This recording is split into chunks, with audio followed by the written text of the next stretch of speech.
네, 여러분 반갑습니다. 비트7입니다. 다들 ETF 승인되고 나서 개인 투자자분들은 지지부진한 가격 때문에 티치시고 있을 텐데요. 비트코인 같은 경우는 일주일 사이에 5% 정도가 오른 상황입니다. 제일 큰 자산 운용사 블랙록이 지금 비트코인을 얼마나 뒤에서 모아가고 있을까 관심을 가져봐야 합니다. 지금 보여드리는 차트는 지난 26일이죠. 금요일을 기준으로 보시면 블랙록이 얼마만큼 비트코인을 지금 축적하고 있는지 볼 수 있습니다. 52,000개 정도 가지고 있다는 게 보여지고 있습니다. 투자한 돈을 보시면 2.1빌리언입니다. 그래서 블랙록 같은 경우는 개인 투자자분들 다 팔고 있을 때 비트코인을 계속해서 축적해 나가고 있다라고 보시면 되십니다. 그리고 지금 유럽 시장 중요하게 보셔야 하는 이유가 있습니다. 지금 유럽의 지금 73% 엄청나게 높은 퍼센트이긴 합니다. 암호화폐 굉장히 낙관적이다, 보수적인 저희 나라와는 다른 분위기죠. 그러면 얘네들 다 거의 대부분 암호화폐 투자를 한다는 겁니다. 그럼 암호화폐 수요로 이루어질 것이고 유럽 쪽에서는 코인베이스를 안전하게 보고 있을 뿐더러 그러면 코인베이스 인터내셔널에서 선물 거래를 할 수밖에 없고 그럼 이 상장이 되어 있는 코인베이스 인터내셔널 인덱스 코인들을 거래할 가능성이 굉장히 크다고 보여집니다. 그리고 유럽에서 첫 가상자산번 미카가 통과가 됐습니다. 작년 기사인데 올해 6월에 이제 시행한다고 합니다. 그럼 정식 제도권으로 수용이 되고 투자자 보호와 암호화폐 시장의 법 규제와 가이드라인이 생기는 겁니다. 그러면 더 많은 자본이 유입이 될 수 있고 신규 투자자들도 안전하다고 생각하기 때문에 더 많은 사람들이 투자를 할 겁니다. 그러면 그 거래를 어디서 할까요? 바로 코인베이스 여기에서 하게 될 가능성이 제일 큽니다.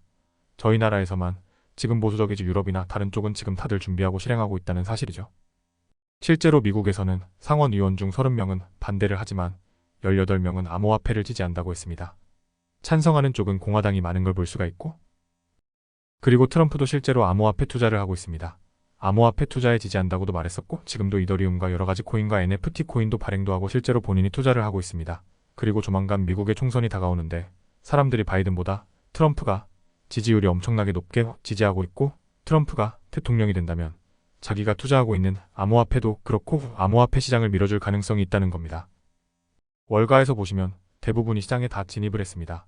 제일 많이 보이는 게 보시면 블랙록과 뱅가드가 보이실 겁니다. 블랙록은 계속 제일 많이 모아가고 있고 뱅가드는 앞에서는 비트코인 안 좋다 하면서 뒤에서는 채굴 사업에 투자를 엄청 하고 있습니다. 채굴 기업 주식만 거의 7천억 정도 가지고 있고 마라톤 디지털 홀딩스의 최대 주주입니다. 피델리티와 위즈덤트리 그리고 바네크 스테이트 스트리트는 찰스 슈왑이 들어온다면 같이 들어올 수밖에 없을 것이고 제일 돈 많은 10개 기업들 중에서 절반 이상이 넘게 들어온 상황인데 수요층은 거의 은퇴하는 사람들이 많습니다. 은퇴 후에 자기들의 돈을 맡기면서 편하게 노후를 보내는 그 돈들이 미국의 70% 이상을 차지하기 때문에 이 돈들이 들어오게 된다면 결국 그만큼 수요를 충당하기 위해서 비트코인을 많이 살 수밖에 없을 거고 가격은 계속 우상향으로 갈 수밖에 없을 겁니다. 그리고 봐보시면 블랙록만 비트코인을 축적해 나가고 있는 게 아니라 아크와 피델리티 그리고 비트와이즈 현물 ETF 승인 받은 기업들도 다 수천억 원 이상의 비트코인을 축적해 나가고 있는 모습을 보실 수가 있습니다. 최근 미국 자산관리 3위 안에 드는 기업인 찰스 슈왑도 비트코인 현물 ETF 시장에 진입을 하기 위해서 준비하고 있다고도 말해주고 있죠. 찰스 슈왑 같은 경우는 블랙록 뱅가드 다음으로 자산 규모로 세 번째 매머드 증권회사입니다.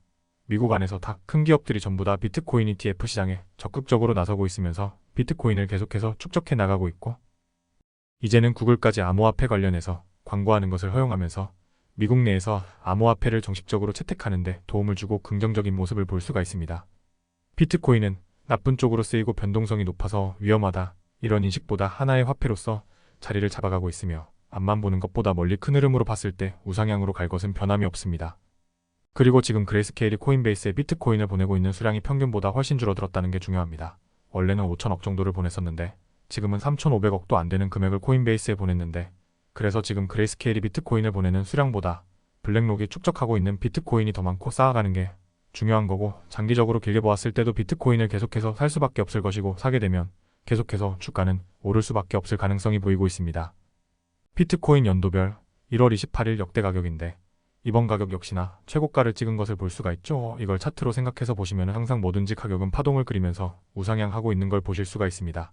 뭐든지 상승이 있으면 하락이 있고 나아가는 발판이라고 생각하시면 되겠고 비트코인 연도별 하락폭을 자세히 봐보시면 마이너스 94%하고 마이너스 84% 이렇게 큰 하락이 나온 다음에는 시장이 우상향으로 흘러가고 예전보다는 적지만 마이너스 48%짜리와 55%짜리 하락이 있었지만 똑같이 큰 흐름은 우상향으로 가는 것을 아실 수가 있습니다. 그래서 재작년 2022년에 23년 들어갈 때 대하락장일 때 이미 비트코인은 하락을 마이너스 77%를 끝내버렸고 이번에 미미한 하락은 그냥 파동처럼 지나간다고 생각하시면 되겠습니다. 블랙록도 장기적인 투자를 좋아하는 스타일이고 아크 캐시우드도 장기적인 것을 보고 가는 기업들이기 때문에 잠깐의 하락에서는 봄, 여름, 가을, 겨울 지나가듯이 생각하는 것을 알 수가 있습니다. 그리고 앞에 말씀드렸듯이 전 세계 사람들이 제일 많이 쓰고 있는 구글이 비트코인 ETF 광고를 하는 것이 승인을 해줬죠. 그래서 많은 사람들이 비트코인 ETF를 내가 블랙록이나 아크 인베스트먼트나 등등 거래소를 통해서 편하게 살 수 있다는 것을 더 알게 된 것이죠. 영상이 도움이 되셨다면 구독과 좋아요 부탁드리겠습니다. 비트7이었습니다. 감사합니다.